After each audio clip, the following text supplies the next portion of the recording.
Welcome to Thick Boy Fight News. Let's dive in.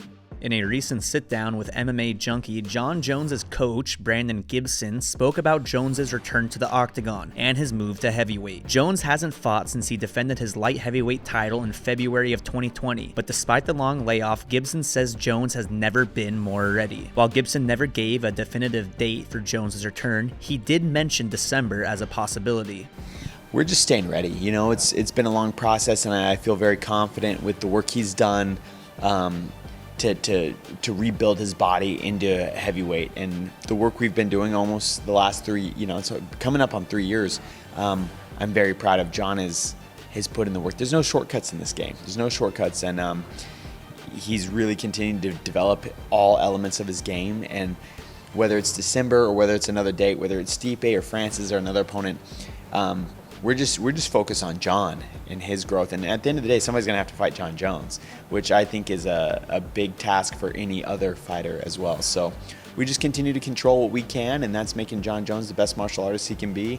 And whenever that day comes, or whenever we have the date and the opponent, I think we're just ready. We're ready to shift a gear and get him to that heavyweight championship. And I'm very confident that he will become heavyweight champion of the world.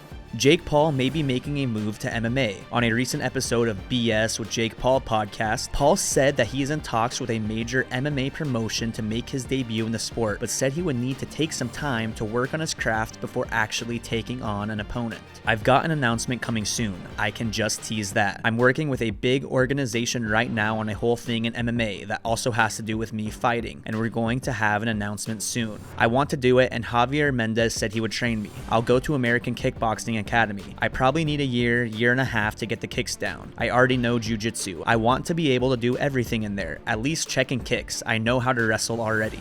Last weekend's UFC Vegas 61 was closed to the public as Facebook founder Mark Zuckerberg took it over for a private show. The UFC was heavily criticized for the move, and Dana White was accused of being out of touch with his fan base. Here are some of the best reactions from fighters. Following his victory at the event, Ilir Lofty said he wanted the UFC bonus after his performance, and also called out the billionaire Zuckerberg for some cash as well. I want that bonus tonight. I know Mark from Facebook is here. You can throw in a bonus too, help us out. Al La Quinta said the UFC took away the best part of the event by making it private. The best part about the UFC events live is the crowd going nutso, like stay home bro, WTF. Nathan Quarry said in the UFC the fighters are no longer the biggest stars. That the UFC thinks this is a great marketing opportunity shows how out of touch they are. I'm old enough to remember when the fighters were the main draw, not the promoter, and certainly not a guest at the fights. Ben Askren had some fun replying to a picture of Dana White and Zuckerberg. Dana looks like a giant next to Zuck, at least double the head size. Looking for more original MMA content? Check out the rest of Thick Boy YouTube. Exclusive interviews, opinion, and fight analysis is available weekly on The Shab Show, Food Truck Diaries, and Fight Night Flashbacks. Subscribe so you don't miss any of the action.